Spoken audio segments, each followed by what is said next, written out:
واقعات کی ترتیب و تعمیر ایسی ہو کہ قصہ مربوط رہے، یعنی آپ واقعہ اس طرح سے بیان کریں کہ اس میں جو واقعہ جو قصہ چل رہا ہے نا وہ اس سے جڑا رہے، یہ نہ ہو کہ آپ کے الفاظ ایسے آ جائیں کہ مثنوی کہیں اور دوسری طرف متوجہ ہو جائے، جو قاری ہے جو پڑھنے والا انسان ہے وہ کہیں اور دوسری طرف متوجہ ہو جائے، ایسے نہیں ہے۔ تو ہم نے کیا دیکھا؟ سب سے پہلے ہم نے یہ دیکھا کہ مثنوی اس طویل نظم کو کہتے ہیں جس میں کوئی قصہ یا کوئی واقعہ تسلسل کے ساتھ بیان کیا جاتا ہے اور اس میں لمبی لمبی چیزوں کو تفصیل کر کے بیان کرنا ہوتا ہے۔ اسی وجہ سے مولانا الطاف حسین حالی نے سب سے زیادہ کارآمد بتایا ہے کہ یہ بہت کام کی چیز ہے، اور انہوں نے یہ بھی افسوس ظاہر کیا کہ شاعری میں، اردو شاعری میں مثنوی کو اتنا زیادہ توجہ نہیں دی گئی جتنی توجہ اس کو چاہیے تھی۔ ٹھیک ہے، یہ مین پوائنٹ دیکھیں۔ اس کے بعد کیا دیکھا کہ اس میں ایسے صنف ہے جس میں ایک لمبا ایک قصہ بیان کیا جا سکتا ہے، اور اس میں ایک چیز اور دھیان دینے کی بات ہے کہ غزل کا شعر فرصتی میں بھی، کم فرصتی میں بھی لکھا جا سکتا ہے، لیکن مثنوی میں ایسا نہیں ہے۔ مثنوی کو لکھنے کے لیے آپ کو پہلے ذہن نشین کرنا ہے، آپ کا قصہ کیا ہے، آپ کا واقعہ کیا ہے، آپ کو کس طرح لکھنا ہے، اس کے بعد مثنوی لکھنا شروع کر سکتے ہیں، اور اس طرح لکھیں کہ آپ جو واقعہ جو قصے کو بیان کر رہے ہیں وہ اس سے جڑا ہوا رہے۔ ٹھیک ہے، امید ہے آپ کو ویڈیو سمجھ میں آ رہی ہوگی۔ آگے دیکھتے ہیں کہ کیا ہے۔ زبان ایسی ہو کہ پڑھنے والا اس میں الجھ کر نہ رہ جائے بلکہ اس کی توجہ واقعات پر مرکوز رہے۔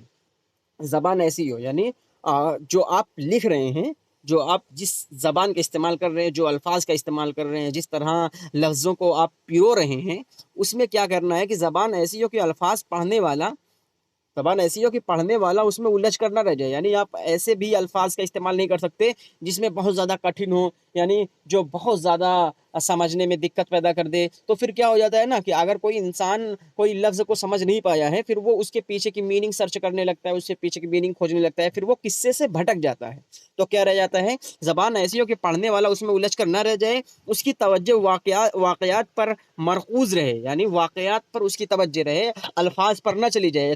اتنے الفاظ آسان ہونے چاہیے مثنوی میں کہ جو پڑھنے والا ہے اس کو آسان سے الفاظ سے اس کو واقعہ سمجھتے رہے، اور واقعہ پر ہی مین دھیان اس کا رہے، اور اس کا دھیان الفاظ پر نہ چلے جائے کہ کوئی کٹھن الفاظ آ گیا، اب اس کی میننگ کیا ہوتی ہے، مجھے اس کی معنی سمجھنی پڑے گی تب میں قصے کو سمجھ سکتا ہوں، یہ نہیں، بلکہ قصے پر ہی اس کا دھیان رہے، اس کی معنی کو اس پر دھیان نہ جائے، اس کے الفاظ پر اس کا دھیان نہ جائے، ایک دم آسان الفاظ میں مثنوی رہنی چاہیے۔ لیکن اگر آسان الفاظ میں نہیں ہے مثنوی، اگر مثنوی میں کچھ ایسے اشعار موجود ہوں جو قاری کو اپنی طرف متوجہ کر لیں، یعنی کچھ ایسے کٹھن الفاظ کو استعمال کر لے رہا ہے لکھنے والا، تو پھر کیا ہو جائے گا؟ جو پڑھ رہے ہیں اس کی طرف متوجہ ہو جائے گا کہ ارے اس کی معنی کیا ہوتی ہے، یہ بہت کٹھن الفاظ کا استعمال کر لیا ہے لکھنے والوں نے، شاعروں نے، تو پھر کیا ہو جائے گا؟ تو اسے مثنوی کا عیب سمجھا جاتا ہے۔ یعنی اگر آپ اچھے مثنوی نگار شاعر ہیں یا اپنے مثنوی گو شاعر ہیں، تو پھر کیا ہو جائے گا کہ آپ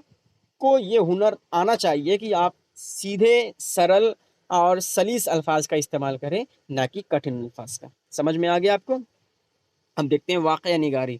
واقعہ نگاری مثنوی کی سب سے اہم خصوصیت ہے۔ واقعہ نگاری یعنی آپ کو واقعہ بیان کرنا ہے، یہ مثنوی کی سب سے اہم خصوصیت ہے۔ یہ واقعات فطری بھی ہو سکتے ہیں اور فطری سے ہٹ کر بھی ہو سکتے ہیں، آپ کی فطری واقعات بھی ہو سکتے ہیں اور فوقی فطری بھی ہو سکتے ہیں، یعنی فطرت سے ہٹ کر بھی ہو سکتے ہیں۔ مثنوی میں رزم و بزم، اخلاق و فلسفہ، ہر موضوع کی گنجائش ہے۔ عشقیہ قصے بھی مثنوی میں لکھے جا سکتے ہیں، عشقیہ قصے بھی مثنوی کا خاص موضوع رہے ہیں۔ اس سے یہ بات واضح ہو جاتی ہے کہ مثنوی کا دائرہ بہت وسیع ہے، یعنی مثنوی میں کسی بھی طرح کے موضوع کو شامل کیا جا سکتا ہے، کسی بھی طرح کے موضوعات پر مثنوی لکھی جا سکتی ہے، لیکن اس بات کا دھیان رکھا جائے کہ مثنوی لکھنے والے کو اس میں الفاظ بہت اچھے استعمال کیے جائیں، ایسے الفاظ استعمال کیے جائیں جو کہ عام لوگوں کو سمجھ میں آ جائے۔ الفاظ کی طرف اگر کسی کا توجہ کر دے رہا ہے تو پھر وہ مثنوی کا عیب سمجھا جاتا ہے۔ یہ مثنوی کے خاص پوائنٹ ہو گئے۔ اب آگے دیکھتے ہیں کہ مثنوی میں کیا ہے۔ مثنوی میں ردیف اور قافیہ کی پابندی اس طرح نہیں ہوتی جس طرح غزل اور قصیدے میں ہوتی ہے، یعنی غزل اور قصیدہ یعنی غزل میں تو زیادہ ہی طرح سے ہوتی ہے، جیسے غزل ہو گئی، غزل میں آپ کو غزل میں آپ کو ردیف اور قافیہ یہ دونوں کی پابندی ہونا ہی ضروری ہے نا؟ اور قصیدے میں آپ کو قافیہ کی پابندی ہونی ضروری ہے. کبھی کبھی ردیف بھی آ جاتا ہے لیکن ردیف اتنا بہت بڑا رول پلے نہیں کر رہا ہے, رول ادا نہیں کر رہا ہے. لیکن اب مثنوی میں کیا ہے, جیسے قصیدہ اور غزل میں ہم قافیہ یا ہم ردیف ہونا ضروری ہے, تو اس میں مثنوی میں ردیف اور قافیہ کی کوئی پابندی اس طرح نہیں ہے جس طرح غزل اور قصیدے میں ہوتی ہے. ٹھیک ہے, قصیدے اور غزل کی طرح نہیں ہے, بلکہ مثنوی کے ہر شعر کے دونوں مصرے ہم قافیہ ہوتے ہیں اور کبھی کبھی ردیف کا بھی اہتمام کیا جاتا ہے. یعنی کہ مثنوی میں دو شعر ہیں, یعنی دونوں مصرے ایک شعر ہیں, دونوں مصرے ہم قافیہ ہوں گے اور کبھی کبھی ہم ردیف بھی ہو سکتے ہیں. ٹھیک ہے, یہ نہیں ہے کہ اب ایک شعر ہم نے دوسرے قافیے میں کہہ دیا, دوسرا والا شعر بھی اسی قافیے میں کہنا, نہیں, دوسرا والا شعر الگ قافیے میں ہو سکتا ہے, یہ مثنوی ہے. ٹھیک ہے نا. اب دیکھتے ہیں, کبھی کبھی ابتدا میں رزمیہ اور بزمیہ مثنوی کے لیے الگ الگ بحریں مقرر تھیں, لیکن آگے چل کر یہ پابندی الگ الگ بحریں مقرر تھیں اور آگے چل کے یہ پابندی نہ رہی, یعنی اسے ہٹا دیا گیا اور مثنوی نگار کو واقعات کے بیان کے لیے زیادہ آزادی حاصل ہو گئی. یعنی کہ اس میں بحرے کا کوئی خاص رول نہیں تھا, اب آپ ہر شعر میں الگ الگ قافیے کا استعمال کر سکتے ہیں, اور یہ ضروری بھی نہیں تھا کیونکہ مثنوی میں واقعات ہی اہمیت زیادہ حاصل ہے. یعنی واقعات میں مثنوی میں صرف واقعات کو ہی زیادہ توجہ دی جاتی ہے, تو واقعات پر ہی صرف مثنوی رہتی ہے, تو اس میں زیادہ بحرے کا اور قافیے کا اور ردیف کا اس سے زیادہ اہتمام نہیں کیا جاتا. وہ صرف آپ کو قصہ دکھایا جاتا ہے. ہاں, ہر شعر میں ہم قافیہ رہنا چاہیے, ہر شعر, یہ نہیں کہ ایک مصرع کچھ اور قافیے کا, دوسرا مصرع کچھ اور قافیے کا, نہیں, ایک شعر ہم قافیہ تو کم سے کم رہنا ہی چاہیے. اگر ہو پائے تو ہم ردیف بھی رہے, لیکن کوئی خاص وہ نہیں ہے کہ ہم ردیف بھی ہونا چاہیے, ہم قافیہ صرف ہونا چاہیے, اور ہر شعر آپ الگ الگ قافیے سے لکھ سکتے ہیں. یہ مثنوی کی خصوصیات میں سے ہیں. ٹھیک ہے, اب دیکھ لیتے ہیں, یہاں تک مثنوی ہو گیا, مثنوی کا تعارف مفہوم ہو گیا. اب دیکھ لیتے ہیں مثنوی ایک لائن میں, جو کہ ہر چیز کو ہم ایک لائن میں دیکھتے ہیں. اگر آپ نے ابھی تک ہمارے چینل کو سبسکرائب نہیں کیا ہوا ہے تو آپ ضرور کر لیجئے. اس میں آپ کو TGT کی تیاری کرائی جا رہی ہے, PGT کی تیاری کرائی جا رہی ہے, اور سب سے بڑی خوشخبری آپ کے لیے یہ ہے کہ آپ کو جو CTET 2025 ہونے والا ہے, کون ہونے والا ہے, جو CTET 2025 ہونے والا ہے یا 2024 کے دسمبر کے اینڈ میں ہونے والا ہے, اس کی تیاری بالکل فری کرائی جا رہی ہے. فری کرائی جا رہی ہے کہاں کے, آپ کے اپنے ہی چینل عروج اردو پر اونلی, یعنی صرف اور صرف آپ کے چینل عروج اردو پر ہی کرائی جا رہی ہے. اس میں آپ کو فری موک ٹیسٹ دیا جا رہا ہے, فری نوٹس دیے جا رہی ہیں. ہاں, نوٹس سے یہ یاد آیا کہ اگر آپ اس ویڈیو کی نوٹس چاہتے ہیں تو پھر نیچے ڈسکرپشن باکس میں واٹس ایپ لنک دیا ہوا ہے, آپ وہاں سے جوائن ہو سکتے ہیں اور وہاں سے آپ نوٹس بالکل فری پا سکتے ہیں. ایک بھی پیسہ آپ کو نہیں لینا رہے گا, اور یہ کلاس ان کے پاس ضرور شیئر کیجئے جو پیڈ کلاسز نہیں لینا چاہتے ہیں, یا جو سیٹڈ اردو کے لیے بہت زیادہ پریشان ہوتے ہیں کہ ان کو تھیوری وائز ویڈیو تو نہیں مل پاتی. تو اس چینل پر آپ کو سیٹڈ کی theory wise موک test, theory wise video اور تھیوری وائز نوٹس مہیا کرائی جا رہی ہیں. تو آپ ضرور ان لوگوں تک شیئر کیجئے جو CTET 2025 کی پریپریشن کرنے والے ہیں. تو چلیے, بہت باتیں ہوئی, اب اپنی مثنوی کو ایک لائن میں دیکھتے ہیں, جو کہ ہر چیز کو ہم, چاہے قصیدہ ہو گیا, چاہے مرثیہ ہو گیا, چاہے مثنوی ہو گئی, سب کو ایک لائن میں ہم ضرور دیکھتے ہیں. اور آج مثنوی کو دیکھیں گے ایک لائن میں کیا کیا ہے. آپ کی یہ اہم پوائنٹ ہے. ایک لائن میں بتاتے چلے, جو ہمارے پرانے ویورز ہیں وہ ضرور جان رہے ہوں گے کہ مثنوی کیا ہے. ہم ایک لائن کا مطلب یہ ہوتا ہے کہ جو ہم پڑھا کر پیچھے آئے ہیں اس کو ایک لائن میں دیکھ لینا, اور یہ ایک لائن آپ کے لیے بہت زیادہ امپورٹنٹ ہوتی ہے. اگر آپ نے ان پر دھیان نہیں دیا تو آپ اس کو ضرور دھیان دیجیے, اس پر آپ کو بہت زیادہ آبجیکٹو کویشچن ملیں گے, MCQ بہت ملیں گے. اب دیکھ لیتے ہیں مثنوی کیا ہے, ایک منٹ. مثنوی کے لغوی معنی دو کے ہیں, یعنی دو. مثنوی کے لغوی معنی زو ہوتے ہیں, زو. ٹھیک ہے, زو یعنی عربی میں زو یعنی دو, زو جس کو بولتے ہیں زو. ٹھیک ہے, دو کے ہیں اس کے معنی. اس طویل نظم میں مثنوی اس طویل نظم کو کہتے ہیں جس میں کوئی قصہ یا کوئی واقعہ تسلسل کے ساتھ بیان کیا جاتا ہے. یہ سب پڑھ کر آئے ہیں, صرف یہ دہرانے کا پرسپیکٹیو ہے, یہ دہرانے کا مقصد ہے. مثنوی ایک بیانیہ صنف ہے, پڑھ کر آئے ہوئے ہیں. خالی آپ کو دھیان دینا ہے ایک ایک لائن میں, جو مین چیزیں ہیں, جو تھیوری میں سے مین چیزیں نکالی گئی ہیں وہ ایک لائن میں آپ کو بیان کی جا رہی ہیں یہاں پر.